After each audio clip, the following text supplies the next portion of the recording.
IAEA의 오염수 최종 보고서를 두고 정치권에선 폭풍이 이어지고 있습니다. 국민의힘은 국제전문기구의 과학적 검증을 강조한 반면 더불어민주당은 깡통 보고서라며 깎아내렸습니다. 지난 4월 지하 주차장 지붕이 붕괴된 인천 검단 신도시 아파트 신축 공사 현장의 설계와 시공 단계에서 기둥을 떠받치는 철근이 빠진 걸로 나타났습니다. 또 콘크리트 강도도 기준보다 미흡했던 사실이 드러났습니다. 지난 1994년부터 약 30년 동안 시행돼온 TV 수신료와 전기요금 통합 징수가 곧 폐지될 것으로 보입니다. 방송통신위원회가 오늘 회의를 열어 TV 수신료 분리 징수를 위한 방송법 시행령 개정안을 의결했습니다. 5대 시중은행의 과점을 깨기 위해 금융당국이 은행업의 진입 장벽을 낮추기로 했습니다.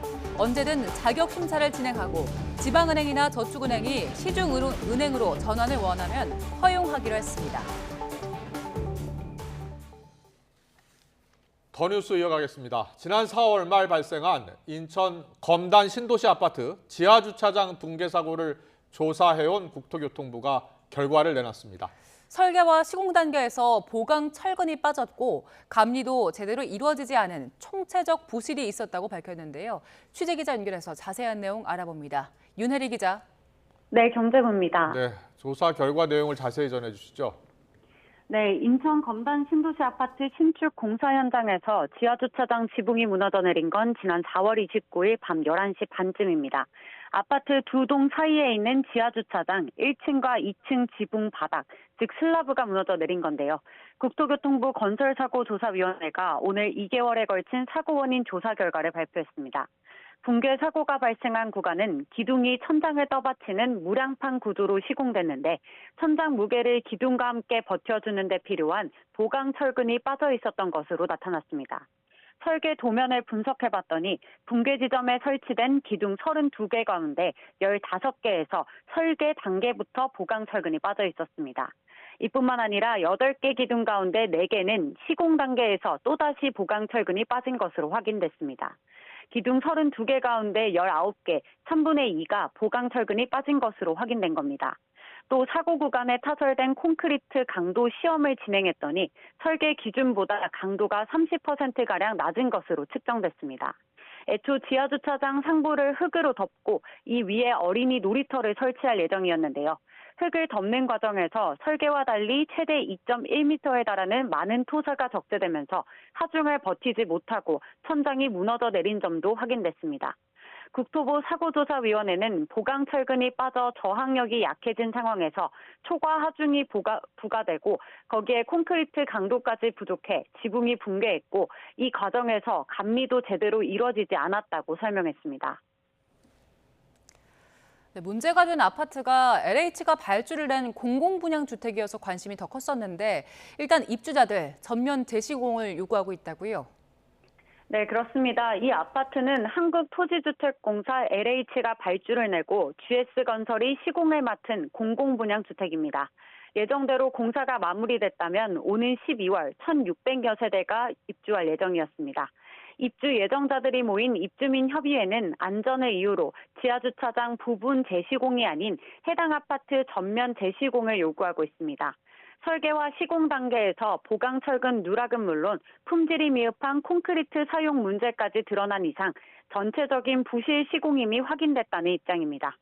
GS건설은 시공사로서 책임을 통감한다며 입주자들의 의견을 반영해 검단 단지 전체를 전면 재시공하고 입주 지연에 따른 보상을 다하겠다고 밝혔습니다. 국토부는 다음 달 중순 해당 아파트 단지에 대한 정밀 안전진단 결과를 발표할 예정입니다. 사고 재발 방지를 위한 후속 조치는 물론 GS건설의 전국 공사 현장 80여 곳에 대한 안전 점검 결과와 행정 처분 여부도 발표될 예정입니다. 지금까지 경제부에서 전해드렸습니다. 임차인이 석 달치 월세를 밀리면 임대인이 임차인의 권리금 회수 기회를 보장하지 않아도 된다고 정한 현행법은 헌법에 어긋나지 않는다는 판단이 나왔습니다. 헌법재판소는 월세를 3번 연체한 임차인이 임대차 계약이 끝난 상태에서 새 임차인과 계약을 맺도록 강제하는 건 임대인에게 가혹하다며 음식점 운영자 A씨가 낸 헌법소원 사건에서 재판관 전원 일치 의견으로 합헌 결정했습니다. A씨는 임대차 계약이 끝날 무렵 권리금을 돌려받기 위해 새 임차인을 주선했지만 임대인은 월세가 연체됐다며 새 임차인과 계약을 거부했고 A씨는 권리금을 달라며 임대인을 상대로 손해배상 소송을 제기했습니다. 라면 제조업체들의 가격 인하가 적용되기 전인 지난달 라면 물가 상승폭이 지난해 같은 달에 비해 13.4% 올라 14년 4개월 만에 최고치를 기록했습니다. 통계청 자료를 보면 지난달 라면 물가 상승률은 전체 물가 상승률 2.7%보다 10.7% 높아 격차가 14년 5개월 만에 가장 컸습니다. 라면 제조업체들은 정부 물가 안정 시책에 맞춰 이번 달부터 4%에서 5%대 가격 인하를 적용하지만 내린 품목이 한정적이어서 라면 물가 상승률이 얼마나 둔화할지 관심이 쏠립니다. 지난 1994년부터 약 30년 동안 시행돼 왔던 TV 수신료와 전기요금 통합 징수가 곧 끝날 것으로 보입니다.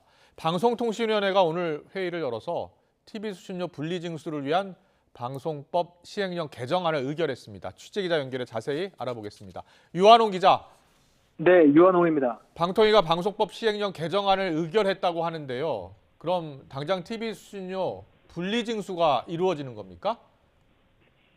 말씀하신 대로 방송통신위원회가 오늘 오전 10시 회의를 열어 TV 수신료와 전기요금 분리징수를 위한 방송법 시행령 개정안을 의결했습니다. 방송통신위원회는 김효재 위원장 직무대행 주재로 회의를 열어 제적위원 3명 중 1명이 퇴장한 가운데 찬성 2명으로 방송법 시행령 개정안을 통과시켰습니다. TV 수신료 분리징수에 반대하며 무기한 단식을 벌이고 있는 김현 위원이 퇴장했지만 여야 2대1 구도라서 개정안은 통과됐습니다. 앞서 민주당 국회의원들이 방통위를 방문해 TV 수신료 분리징수에 반대하는 성명을 발표했지만 개정안 통과를 막을 수는 없었습니다. 이제 관심사는 언제부터 TV 수신료 분리징수가 가능해지는가 하는 점입니다. 방통위가 오늘 의결한 방송법 시행령 개정안은 차관회의와 국무회의 의결 그리고 대통령 재가를 거쳐 이르면 다음 주 중반 공포될 예정입니다. TV 수신료 분리징수는 방송법 시행령 개정안 공포 후 바로 시행되지만 방통위는 KBS와 한국전력이 준비 기간을 갖도록 했습니다.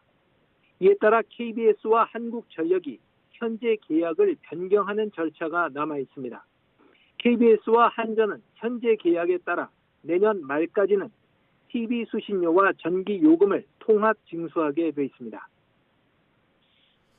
자, 그렇다면 TV 수신료와 전기요금 분리징수 구체적으로 어떻게 이루어지게 됩니까? 현재는 한전이 고객에게 보내는 고지서 청구 금액에 전기요금과 TV 수신료가 합산돼 있습니다. 현재 TV 수신료는 2,500원입니다.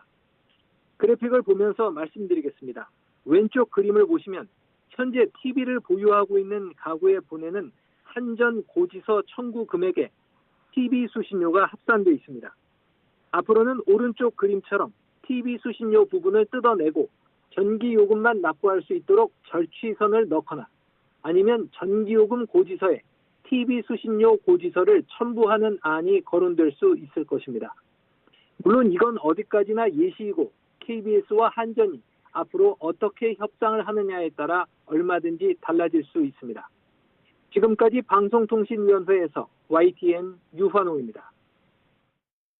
5대 시중은행의 과점 체계를 깨기 위해서 금융당국이 은행업 진입 장벽을 크게 낮추기로 했습니다. 앞으로 희망자가 있으면 언제든 자격심사를 진행하고 지방은행이나 저축은행이 시중은행으로 전환을 원한다면 적극 허용하기로 했습니다.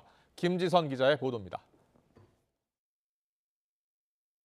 그 은행이 공공재 측면이 있기 때문에 공정하게 투명하게 거버넌스를 구성하는 데 정부가 관심을 보이는 것은 그거는 관치의 문제는 아니라고 생각합니다.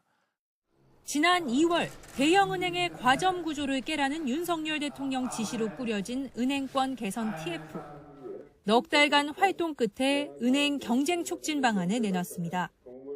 먼저 그동안 너무 높아 사실상 넘기 어려웠던 은행업 진입장벽을 크게 낮췄습니다. 시장 문을 두드리는 것조차 금융당국이 인가방침을 세워야 가능했는데 앞으로는 신청하면 심사를 통해 인가하는 방식으로 바꾼 겁니다. 지방은행은 시중은행으로, 저축은행은 지방은행으로 전환도 한층 쉬워졌습니다. 현재 대구은행이 시중은행 전환을 검토 중인데 성사되면 1992년 평화은행 인가 이후 30여 년 만에 새로운 시중은행이 등장하게 됩니다. 기존에는 문이 그냥 닫혀 있고 그냥 몇 개를 이렇게 꼽아서 그 안에다 넣은 거라고 생각하시면 되고요. 지금 이제 항상 문이 열려 있다 이렇게 생각하시면 됩니다. 물론 이제 문은 열려 있는데 뭐 약간의 문턱은 있겠죠. 대형은행에 유리하게 기울어졌던 운동장은 조정하기로 했습니다. 중소기업 대출 비율을 시중은행은 높이고 지방은행은 낮춰 똑같이 맞췄고 저축은행들이 M&A를 통해 경쟁력을 키울 수 있도록 이번 달 안으로 관련 방침을 발표합니다. 고객을 잘 모으는 인터넷은행과 자금력이 있는 지방은행이 함께 금리가 낮은 대출 상품을 개발하도록 지원해 시중은행과의 경쟁에 불을 붙였습니다. 다만 지급결제 업무를 증권사나 보험사 같은 비은행권으로 확대하는 방안은 금융 안정성 등을 고려해 좀 더 논의하기로 했습니다. YTN 김지선입니다. 공공기관에 접수된 공익신고가 10년 사이에 13배 넘게 증가한 것으로 나타났습니다. 국민권익위원회가 중앙행정기관과 지자체, 교육청 등 566개 공공기관의 공익신고 처리 운영 실태를 조사한 결과 지난 한 해 동안 공익신고는 560만 건 접수됐다고 밝혔습니다. 공익신고자 보호법 시행 초기인 2011년에서 2012년에 41만 건이었던 것과 비교하면 13배 넘게 늘어난 겁니다.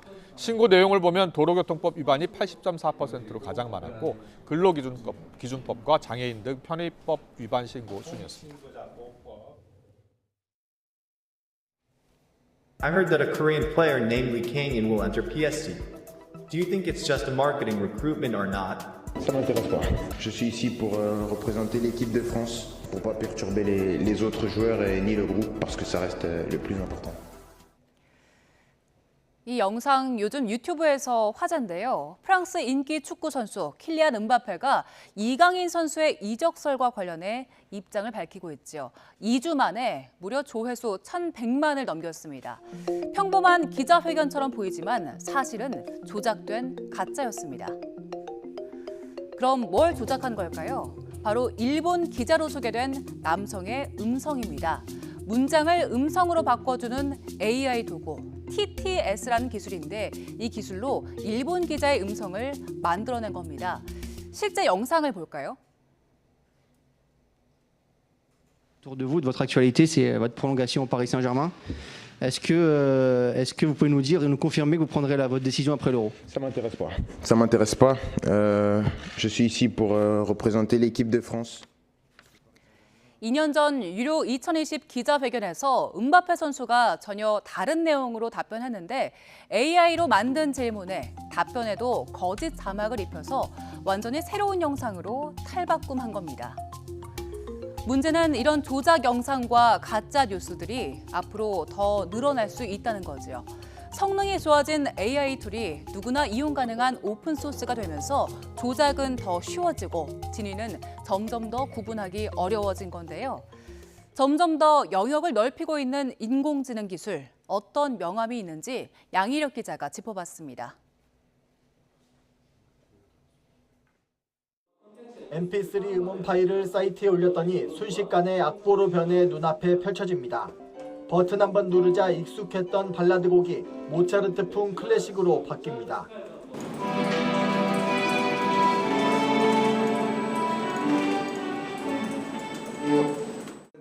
국내 음악 플랫폼 업체가 스타트업과 손잡고 선보인 인공지능 서비스입니다. AI가 그려준 악보를 바탕으로 이용자들이 자유자재로 편곡까지 할 수 있습니다. 전문가의 영역으로 느껴졌던 편곡의 진입장벽을 낮춰 창작의 즐거움을 선사하겠다는 취지입니다. 다만 저작권에 대해서 강화된 장치를 뒀습니다. 크리에이터들이 편집을 한 그 파일들을 저희 지닐이라 서버에서만 보관되도록 했습니다. 만약 이게 빠져나가서 시중에 유통되면 그 보호 장치가 발현되지 않기 때문에 보호장치를 강조한 건 AI 기술로 인한 음악 저작권 문제가 최근 화두로 떠올랐기 때문입니다.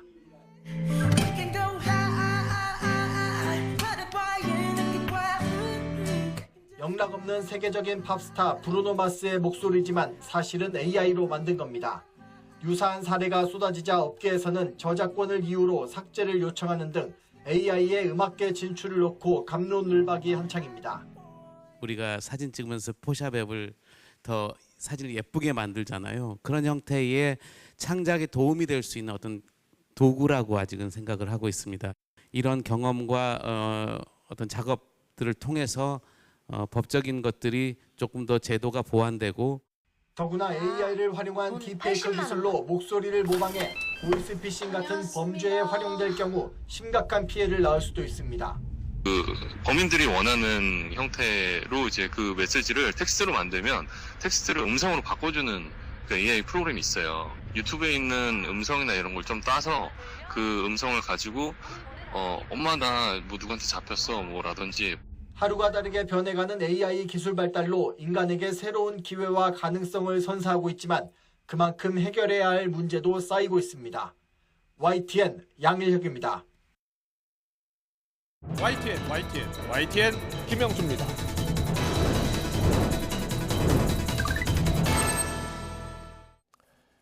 후쿠시마 오염수 방류가 국제 기준에 부합한다는 IAEA의 최종 보고서가 공개되자 여야가 총력 대응 모드로 전환했습니다. 국민의힘 김기현 대표는 보고서가 논란 종식의 계기가 될 것으로 평가한다며 야당의 보고서 불신은 윤석열 정권 퇴진을 위한 답정너식 선동이라고 비판했습니다. 반면 민주당 이재명 대표는 IAEA가 일본이 제출한 자료에 따라 문제가 없다고 판단했다며 윤 정부가 검증 안 된 결과에 우리 영예와 생명을 맡길 셈이냐며 날을 세웠습니다. 양당의 원내 사령탑도 공격의 수위를 높였습니다. 국민의힘 윤재옥 원내대표는 문정부 때 IAEA 조사팀에 전문가까지 파견했으면서도 정치적 속셈으로 지금은 보고서를 부정하고 있다며 국제사회의 웃음거리가 되지 않을까 걱정이라고 목소리를 높였고, 박광원 원내대표는 IAEA 보고서가 일본 정부와 도쿄 전력이 용역 발주한 보고서 수준이었다며 방류 우려를 전혀 해소하지 못했다며 윤 정부가 공식적으로 방류 반대 입장을 밝히라고 요구했습니다. 여야는 어제와 오늘 각 상대 당 대표가 국회의원으로서 품위를 지키지 못했다며 국회 윤리특위에 제소했는데요. 자, 오늘 나온 여야 대표 입장을 듣고서 더 정치 풀어보겠습니다.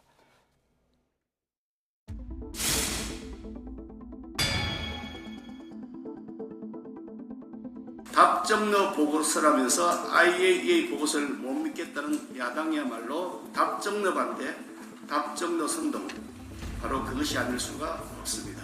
물론 그 이면에는 윤석열 대통령에 대한 탄핵과 정권 퇴진, 총선 정략이라고 하는 목적이 숨겨져 있을 것임이 분명합니다. IAEA 결과만 들이밀면서 바다에 내다 버리겠다는 일본 정부의 결정을 도저히 수용할 수 없습니다. 윤석열 대통령은 답해야 합니다. 검증조차 안 된 결과에 우리 영예와 우리 생명을 통째로 맡길 셈입니까? 오염수 투기 저지 종합 컨트롤 타워를 구성하겠습니다. 국회 오염수 청문회도 반드시 열겠습니다. 오늘의 전국 현안 짚어보는 시간입니다. 전주의 국민의힘 의원 박성준 더불어민주당 의원 나와 계십니다. 어서 오십시오. 네, 안녕하세요. 반갑습니다. 네, 안녕하세요. 안녕하십니까? 네, IAEA 보고서가 예상대로 이제 어제 공개가 됐습니다. 그리고 내용은 앞서 제가 전해드렸습니다만 후쿠시마 오염수 방류 IAEA 안전 기준에 부합한다, 안전성에 문제가 없다 이런 결과를 발표를 했는데요. 두 분께 일단 IAEA의 보고서 발표 내용에 대한 평가를 듣겠습니다. 먼저 전주 의원님은 어떻게 보셨어요? 국민의힘은 예. IAEA 검증 결과를 존중을 합니다. 존중한다. 사실 이것보다 더욱더 과학적으로 검증할 수 있는 기관이 있다고 하면 그 기관을 찾아가야 되겠죠. 그런데 현재로서는 IAEA가 가장 과학적으로 검증할 수 있는 기관이다. 그런 면에서 이번 이제 결과는 일본의 어떤 방류 계획 그리고 또 준비 상태가 국제적인 기준에 지금 안전 기준에 부합하다. 사실 이제 이런 내용이거든요. 네네. 예, 그래서 민주당에서는 일단은 예. 이게 나온다고 해서 뭐 일본에서 이제 방류 시기를 이제 정할 텐데, 네. 근데 이러한 것과 이제 방류 여부 결정은 물론 상관관계가 있습니다만 네. 일단은 이러한 과학적인 검증은 이대로 지금 존중을 해야 된다. 다만 이제 국민의 힘은 예. 또 국민들의 생명과 안전이 최우선이기 때문에 네. 이러한 IAEA 검증 결과에 대해서 국내에서도 이 부분에 대해서 검증을 또 따로 하겠다. 예, 검증이 아니라 이제 조사를 해서 예. 이 보고서의 내용을 또 검토를 하고요. 네. 그다음에 또 IAEA 총장이 지금 오는 7일에 또 우리나라를 방문하게 온다면서요. 되기 예. 때문에 그러한 점에서도 충분히 이 부분에 대한 또 국민에 대한 설명이 따를 것이고요. 예. 앞으로 국민들의 안전과 생명을 지키는 데 있어서 네. 이 최선을 다할 것이라는 말씀을 드립니다. 알겠습니다. 지금 보고서가 나오고 있는데 150페이지 가까이 되나 봐요. 그래서 다 이제 분석을 하려면 좀 더 시간이 걸릴 것 같은데 일단 야당은 특히 민주당은 보고서 내용을 거의 깡통 보고서 수준이다. 그리고 여러 우려가 있었는데 불식시킬 수 없다. 이렇게 네네. 보고 있는 거죠. 그러니까 IAEA가 이제 보고서를 제출한다는 얘기가 계속 있었는데 네.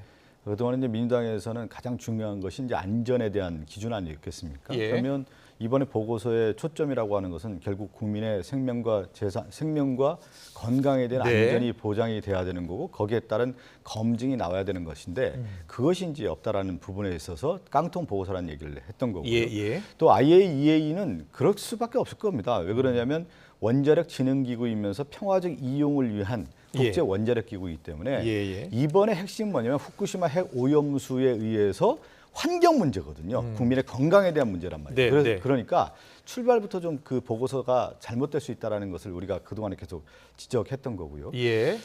그러면서 저는 이제 여러 이제 얘기들이 좀 나오고 있는데 가장 중요한 정책 결정이라는 게 있잖아요. 정책 결정. 우리가 국가가 어떤 정책 결정을 할 때 두 가지 기준이라는 거 아니겠습니까? 첫 번째는 그것이 이제 국민의 이익, 국가 이익에 부합하느냐에 대한 부분이란 말이에요.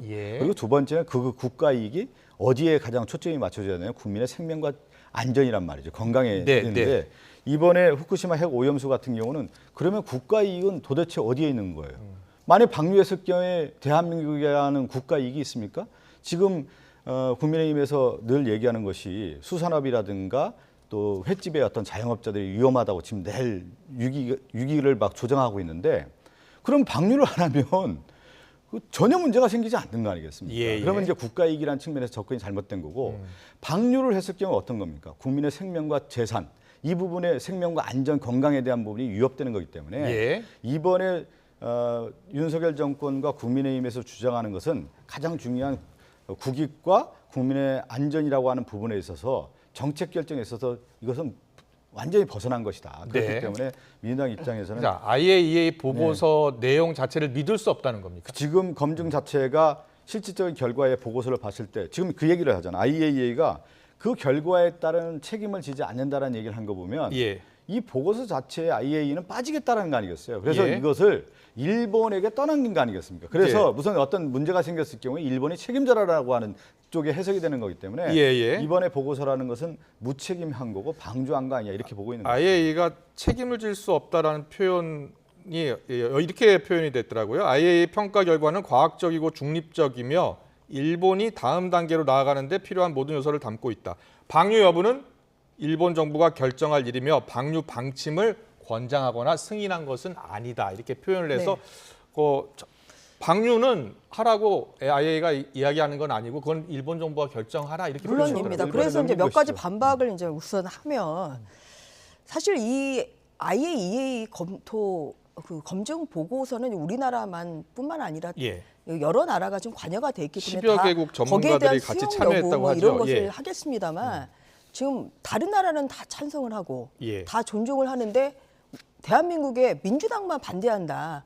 이거는 오히려 이 국제적인 스탠더드에 따라가지 못하는 그러한 어떻게 보면 정략적인 의도가 있다고 비춰질 수가 있습니다. 국제적으로. 중국 정부도 반대하지 네, 않나요? 그다음에 또 두 가지 그다음에 말씀을 드리면요. 아까 이번에는 뭐 알프스 검증이 없다 그러는데 이거는 최종 보고서기 때문에 확인 안 한 예. 빠져 있습니다만 예, 예. 1차에서 6차까지 이미 검증을 했습니다. 거기에는 이미 다 알프스 확인 시설에 대한 확인이 있었기 때문에 예, 민주당이 1차에서 6차 얘기하는 보고서가 있었기 때문에. 이런 것이 안 된 상태에서 알프스에 대한 검증이 안 된 상태에서 나온 최종 보고서를 어떻게 믿냐? 이거는 예. 사실이 아니다.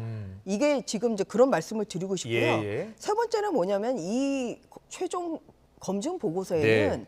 우리나라도 참여를 했습니다. 그리고 IAEA 산하의 3개 연구소가 있습니다만 예. 또 미국, 우리나라, 또 프랑스, 스위스 이러한 기관들이 다 참여를 했어요. 그렇기 때문에 우리나라에서 지금 참여한 이러한 검증 보고서를 지금 부정을 한다는 것은 이것은 누워서 침 뱉기밖에 안 된다. 자, 그런 우리나라 말씀을 과학자도 드리는 가서 것이고요. TF팀에 들어가서 네.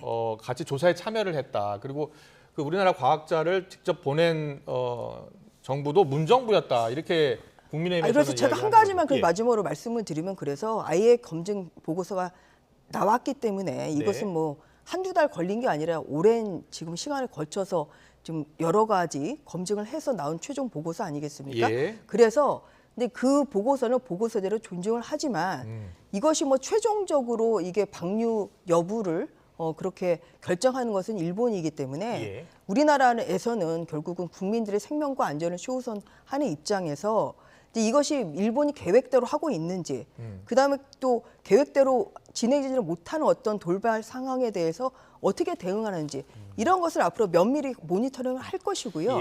아까도 말씀드렸지만 자체적으로 이 보고서도 물론 분석을 할 뿐만 아니라 어떤 해양 조사의 그 개수를 더 확대를 하고 그리고 또 수산물의 뭐 검사도 강화하고 그래서 국민들의 생명과 안전을 지키는 데 있어서 정부와 보조를 맞춰서 최선을 다할 것이라는 그런 말씀을 드리는 거죠. 간단하게 말씀드릴게요. 좀 박 의원님, 우리나라만 뭐 IAEA 결과에 대해서 반대한다고 해야 하는데 그렇지가 않죠. 뭐냐면 일본 언론에서 지금 여론조사 했을 경우에 과반수가 넘지 않잖아요. 방류에 대해서 찬성하는 쪽이 일본 안에서도 제가 지금 정확한 수치를 얘기한다는 것은 TBS 조사 결과 말씀하시는 거죠? 일본에서 발표한 내용을 보면 과반수가 넘지 않는 거고 지금 일본 내 미야기현인가요? 거기에서도 좀 반대를 한 거고 일본 언론이라든가 일본 시민단체에서도 반대를 일본 하고 내에서도 여러 언론이 있는 것이죠. 거기에 대해서 한국만이 반대한다. 그리고 또 한국 내에서도 민주당만이 반대한다는 얘기는 가당치 않은 얘기고요. 그리고 환경이라고 하는 부분에 대해서 환경 단체들도 그렇고 전 세계에서 지금 이 문제에 대해서 집중적으로 바라보고 있는데 지금 찬성하는 쪽은 어디에 있습니까? 지금 제가 얘기를 드리면 지금 우리나라 정부만 지금 찬성하는 거 아니겠어요? 미국 정부하고요? 미국 정부도 사실은 이 부분에 대해서 어떤 입장인지 정확하게 뭐 나왔다고는 하지만 실질적으로 거기에 따라 시민사회라든가 이런 조사 결과가 아니지 정부 입장이 않습니까? 아닌 다른 그렇죠. 미국 시민, 국민 입장이 시민들이라든가 아니라 그거에 따른 어떤 그 내용에 대한 충분한 그 환경 문제라든가 이런 것이 언론에서 공개가 되고 시민사회에서 반영된 건 아니지 않습니까? 지금 결과를 보면은 우리나라 같이 예민할 수는 없는 것이죠. 그 부분에 대해서는. 그래서 그것은 이제 우리가 쳐다볼 때, 바라볼 때 객관적 기준이라고 하는 부분이 한잣대로만 얘기해서는 안 된다는 말씀입니다. 네, 오늘 이와 관련해서 하태경 의원이 라디오에서 민주당의 투쟁 대상이 IAEA로 바뀌었다. 이제 IAEA랑 싸워야 하는 상황이고 지금 IAEA하고 싸우는 전 세계 나라는 북한과 이란뿐인데 이제 민주당도 동참하는 것 아니냐라고 이렇게 이야기를 했어요. 하태경 의원의 이 발언에 대해서 어떻게? 제가 한번 말씀드려 볼게요. 2021년 4월 29일 날 당시에 국민의힘 조태영 의원입니다. 지금 국가안보실장이에요.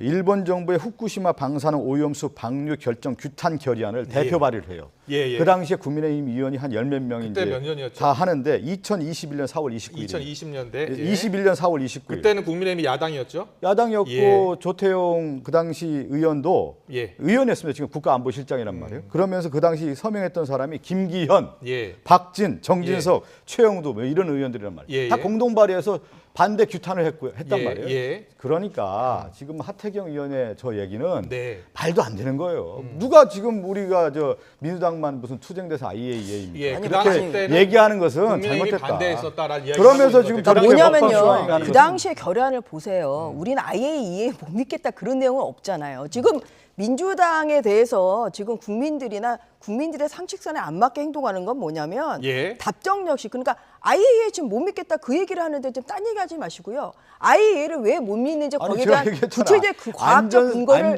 말씀을 하세요. 과학적 근거를 얘기를 하시고요. 결의안에 IAEA 못 믿으니까 우리는 무조건 반대 그렇지 않습니다. 그래서 2021년 4월에 결의안 제출한 다음에 그래서 그해 7월에 문재인 정부에서 IAEA 검증단에 김홍석 박사를 파견했습니다. 네. 그렇게 해가지고 우리나라가 참여하면서 지금 검증을 하고 있고 그러한 문재인 정부의 기조를 대한민국 지금 윤석열 정부가 지금 승계를 하고 있는 거예요. 여야 그래서 입장이 바뀌었다라는 IAEA 결과를 왜 못 믿는지에 예. 대해서만 과학적으로 한번 반박을 해주시기 바랍니다. 하나만 그리고 제가 또 예. 여쭤볼게요. 예. 후쿠시마 아니 제가 얘기하잖아요. 안전성에 아니 제가 하나 더 대한 여쭤볼게요. 후쿠시마에서 방류가 되면 가장 먼저 도착하는 나라가 어딘지 아세요? 후쿠시마에서 그런 식적으로 논적으로 흐리지 마시고요. 아니 그러니까 논적으로 흐리지 마시고. 과학적으로 제가 얘기하잖아요. 지금 안전성에 대한 검증 자체가. 지정학적으로는 우리나라가 일본하고 가깝습니다만 후쿠시마가 일본의 동쪽에 있는 걸 알고 계시죠? 일본의 동부입니다. 예. 그렇기 때문에 가장 먼저 이 후쿠시마에서 방류가 되는 물은 어디로 가냐? 우리나라로 오지 않아요. 이게 해류가 이렇게 흐르기 때문에 태평양 쪽으로 제일 먼저 갑니다. 태평양을 지나서 한 바퀴를 돌아서 그다음에 우리나라에 오는 거예요. 이거는 그런데 마치 후쿠시마에서 방류하는 순간 마치 바로 실시간으로 우리나라에 도착하는 것처럼 지금 민주당은 그렇게 선동하고 계신데 알겠습니다. 이거는 무슨 이게 연어입니까? 이게 뭐 오염수가 연어예요. 이게 오염수가 그러니까 일본 갈 수가 동해에서 후쿠시마 원전에서 오염수를 방류하게 되면 그 오염수가 태평양을 거쳐서 돌아온다 이런 말씀이신 그렇죠. 거죠? 태평양에서 가장 해양 조류학적으로는 가장 늦게 우리나라에 도착을 합니다. 지구를 이렇게 돌아서 오는 거예요. 그렇기 때문에 후쿠시마 오염수가 방류가 된다고 하더라도 내일 모레 부산 앞바다에 도착한다. 절대 그렇지 않습니다. 그런데 거기에 대한 과학적 근거를 가지고 말씀을 해주세요. 과학적 근거 특히 이제 후쿠시마 핵 오염수와 관련된 안전성 검사, 안전성 검사에서 우리가 얘기하는 전문 용어들이 많이 등장하고 있잖아요. 그 안전성 검사에 미비하다는 점이 IAEA 보고서에도 나왔다는 것을 민주당에서 지적을 하는 거고. 또 하나는 이런 얘기도 할 수 있잖아요. 그렇게 안전하다고 하면 우리가 여러 가지 대안이 있었잖아요. 일본 내에 땅에 묻을 수도 있는 거고 여러 가지 안들이 나왔는데 꼭 방류만 하겠다라는 것은 일본의 도쿄 전략의 경제성에 대한 우선이고 일본 정부가 그것을 허용해줬기 때문에 그런 거 아니겠느냐. 그렇다고 하면 하나의 대안으로 여러 도서국가라든가 한국에서도 그런 경제적 지원을 통해서 일본 내에서 처리할 수 있게 해주자. 그러면 그것이 방류에 의해서 우리 국민의 안전에 대한 건강에 대한 불식을 할 수 있겠느냐. 방류 말고 땅속에 묻는 방법도 있고 여러 가지 방법이 있다. 있는데 방류, 그것도 방류도 보세요. 30년 동안 방류한다는 거 아니겠어요 지금. 그러면 이것은 뭔가 안전성에 문제가 있다라는 것을 스스로 인정한 거 아니겠습니까? 안전성에 문제가 없다면 바로 일시에 방류하면 되는 거 아니겠어요? 그런 차원에서 지금 안전성에 대한 검증이 제대로 안 됐다는 겁니다. 여야 입장을 좀 여기서 이 오염수 관련해서 여기까지 듣겠습니다. 일본 민영방송 TBS가 주도하는 뉴스 네트워크 JNN 여론조사 결과 좀 더 자세히 설명을 드릴게요. 지난 1일에서 2일까지 18살 이상 일본 시민 1,200명을 조사한 결과고요. 오염수 해양 방류 찬성이 45%였고 반대가 40%. 그래서 앞서 말씀하실 때 이 조사를 일본 내에서도 말씀하신 거죠. 일본 내에서도 과반을 넘지 않는다는 표현은 이 여론조사를 바탕으로 했다는 점을 말씀드리겠습니다. 다음 이슈 넘어가겠습니다. 지난달 24일 1년 만에 미국에서 돌아온 이낙연 전 대표 귀국 이후 맞은 첫 주말에 호남을 찾았고요. 오늘은요. 노무현 전 대통령 뉴욕 참배를 합니다. 그리고 문재인 전 대통령도 예방하는데요. 이재명 대표와의 만남에 대해서 여러 이야기 나오고 있는데 당내 이야기 듣고 오겠습니다. 저는 두 분이 그렇게 인간적으로 살뜰하게 가까운 사이는 아니지만 그렇다고 해서 신뢰를 완전히 깰 만한 그런 사건이 있었는지는 잘 모르겠습니다. 지지자들 간에 좀 앙금은 많이 남아 있는 것 같아요. 지지자들 사이 그게 사실은 좀 그게 문제인 거죠. 지지자들이 앙금이 있다고 하면 지도자들이 만나서 그 앙금을 해소하고 오히려 분열을 극복하고 단합하게 만드는 게 그게 지도자의 역할 아니겠습니까? 이재명 우리 대표님의 지지 세력들 이런 분들은 이낙연 때문에 대선 졌다, 이낙연이 윤석열 찍었다 이런 허위 사실을 유포를 하고 있거든요. 이런 방식으로 과연 이 두 분 간의 화학적 결합이 되겠냐, 이런 공격적인 행위, 적대적인 행위를 중단을 해야 된다라는 말씀을 드리는 거죠. 박 의원님은 더 잘하실 것 같아요. 당내 여러 이야기들이 있는데 윤영찬 의원이 조금 전에 이야기한 내용 있잖아요. 이낙연이 윤석열 찍었다 이런 허위 사실이 당내에서 뭐 실제로 전해지고 있습니까? 뭐 그런 거보다는 이제 이런 거겠죠. 우리가 이제 대선 패배 이후에 상당히 지금 고난의 행군의 시대를 하고 있잖아요. 지금 엄청 어려운 역경의 시대고 특히 민주주의의 어떤 퇴행이라든가 윤석열 정권의 과도한 검찰 수사가 이어진 형국에서 그러면 이 대선에 대한 부분을 우리 한번 복귀하는 분들이 있지 않겠습니까? 그 패배원이. 그러다 보니까 이제 책임론도 나오고 그런 차원에서 이제 얘기가 나왔겠는데 저는 무엇보다 더 중요한 건 과거에 얽매이지 않고 지금 우리가 민주당이 지금 아까 제가 얘기한 것처럼 한국 정치사회에서 지금처럼 민주주의의 퇴행이라든가 과도한 권한 집중에 의해서 검찰권의 남용이라든가 이것을 언제 지금 본 겁니까? 과거 군사정권을 뛰어넘는 이러한 정치 행태들을 볼 때 그러면 당연히 민주당에서 이재명 당대표뿐만 아니라 민주당의 자산이라고 하는 이낙연 전 대표까지 함께해서 이 윤석열 정권에 대해서 단일 대오 투쟁, 그러니까 대여 투쟁하는데 함께 해야만 민주당이 되고 그 나라가 우리나라가 대한민국이 다 바로 설 수 있는 거 아니야. 이런 당내의 목소리가 더 큰 것이죠. 이낙연 전 대표는 지난번 광주에서 이런 말을 했거든요. 민주당이 중요한 역할을 해줘야 하는데 국민의 기대에 미흡하다, 많이 미흡하다. 도덕성 회복, 당내 민주주의 활성화, 그리고 국민 신뢰부터 얻어야 한다라고 비판을 했어요, 사실은. 항상 어떤 일을 할 때는 이제 선과 후가 있을 수가 있고요, 병행론이 있을 수 있는 것 같아요. 근데 저는 제가 개인적으로 볼 때 지금 민주당의 당 대변인이면서 일을 할 때 저는 선 대여 투쟁이 되게 중요하다. 윤석열 정권에 대한 부분에 있어서 그런 반면에 어떤 부분은 내부적으로 봤을 때 선 내부의 개혁도 필요하다는 주장하는 분도 있고요. 근데 저는 이제 이낙연 전 대표의 말씀을 들어보면 병행론 같습니다. 근데 저는 개인적으로 볼 때 앞으로도 그렇고 지금 이낙연 전 대표도 그렇고 이재명 대표도 뿐만 아니라 당의 모든 분들이 함께해서 지금 윤석열 정권에 대한 이 과도한 권한 집중에 의한 남용을 반드시 견제하는 역할에 함께 해야만 되는 것이다. 그것이 역사의 물줄기다. 두 분 만나는 게 이렇게 어려운 거예요? 이제 그런 것이죠. 이제 뭐냐면 이제 대선 과정에서 이제 경선을 치렀고 선의에 이제 경쟁을 했지만 또 그 결과가 승리를 했으니 모르는데 패배의 앙금이라는 게 분명히 있는 겁니다. 그것을 아까 그래서 이제 저 윤영찬이 화학적 결합 얘기하는데 화학적 결합 이전에 이제 물리적 결합을 통해서 저는 대여 투쟁에 같이 함께 했으면 좋겠다는 말씀드립니다. 알겠습니다. 전주의 의원은 뭐 상대당이긴 합니다만 어떻게 보고 계세요? 지금 두 사람이 경쟁을 했었고 지금은 이제 한 사람은 야당 대표가 됐고 이재명 대표, 이낙연 전 대표는 이제 1년 동안 해외에 있다 들어온 겁니다. 아직 만남이 성사되지 않고 있어요. 어떻게 보고 계세요? 두 사람의 저는 결합은 쉽지는 않을 거라고 생각을 합니다. 그리고 아까 뭐 이낙연 대표의 말을 보면 의미심장한 게 도덕성 회복이거든요.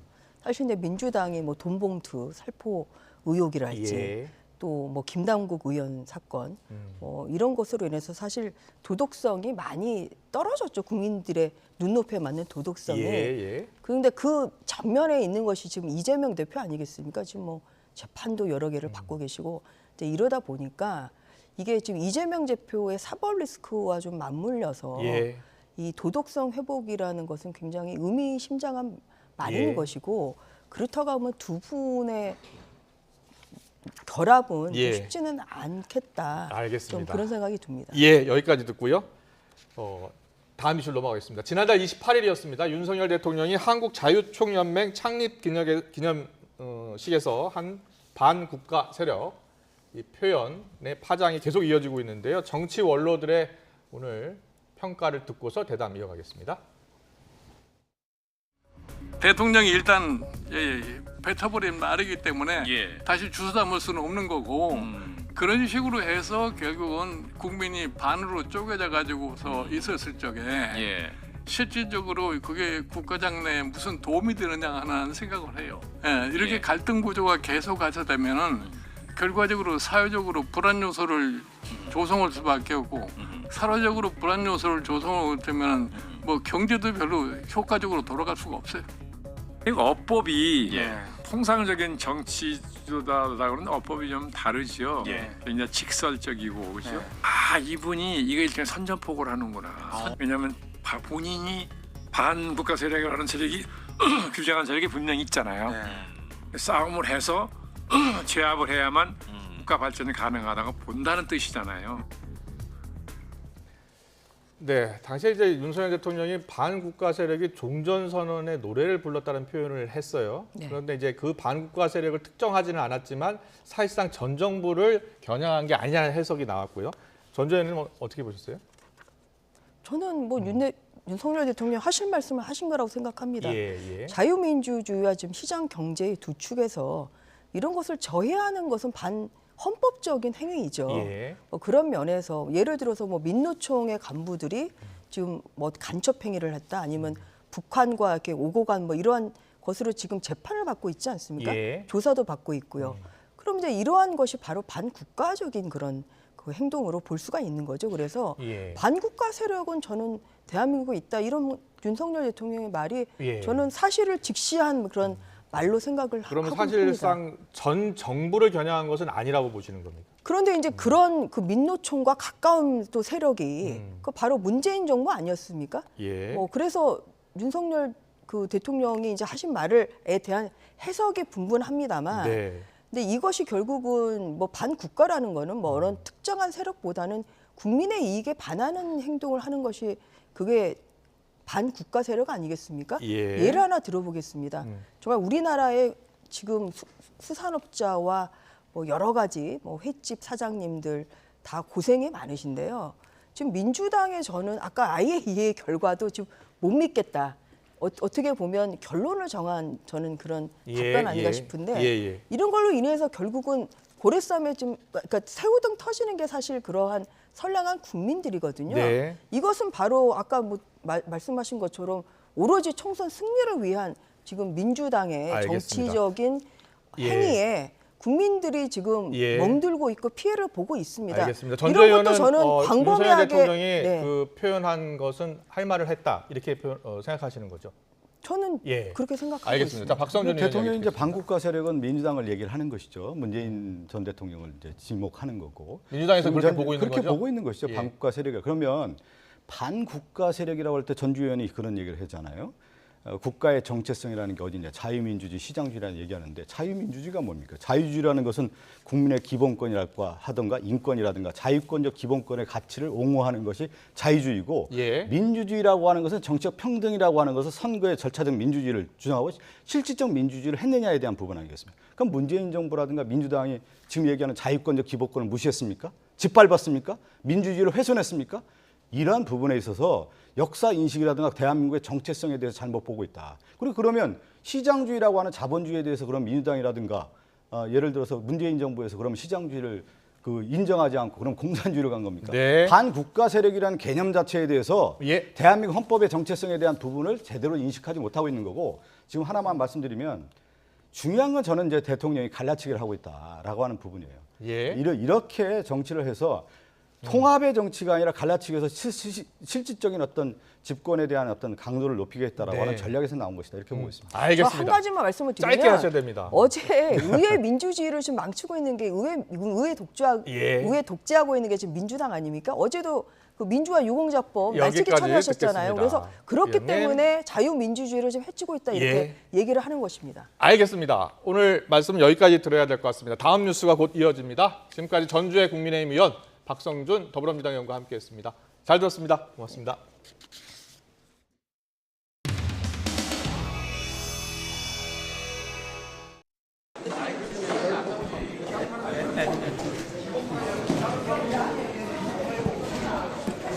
특별자치도 그러나. 야 후구나. 우리 거 좀 챙겨라. 역전의 용서잖아. 마이크 말씀 마이크.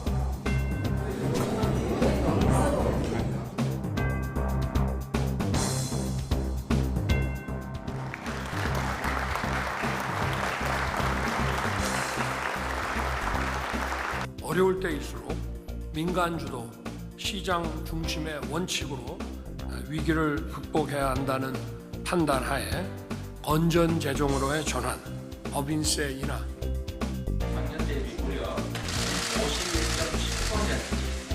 지금 정부 여당 대응을 보면 응급 중환자를 앞에 놓고 병원의 경영 실적을 따지는 꼴입니다.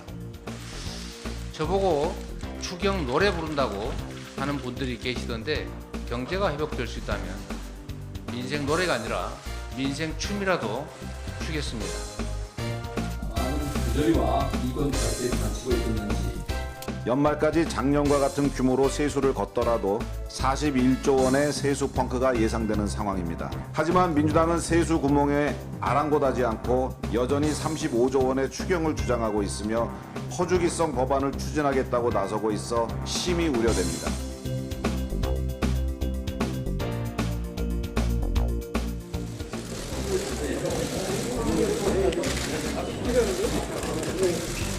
예, 반갑습니다.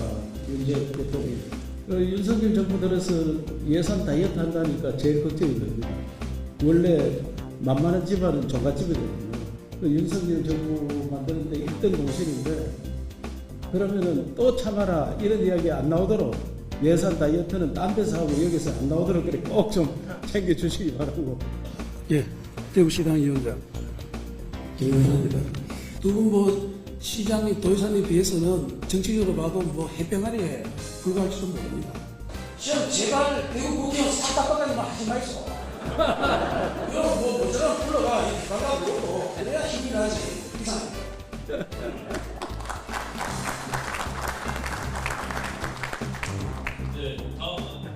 일 4분기에 대한민국 경제 성장률이 0.9% 그런 어려움 속에서도 윤재욱 원내대통령과 박대출 우리 정책위원장님은 저하고 각별한 인연이 있기 때문에 이때는 공적보다 사적인 인연을 강조해야 되기 때문에 대구의 예산을 잘 챙겨 주시기 바랍니다. 그리고 우리 김용삼 의원님 내년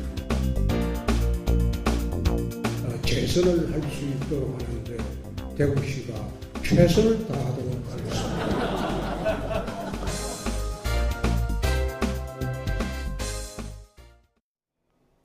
장마가 소강 상태를 보이면 어김없이 무더위가 고개를 듭니다. 다시 맑은 하늘이 드러나며 현재 서울 기온이 27.1도, 강릉은 32도까지 오르며 날이 후텁지근해졌는데요.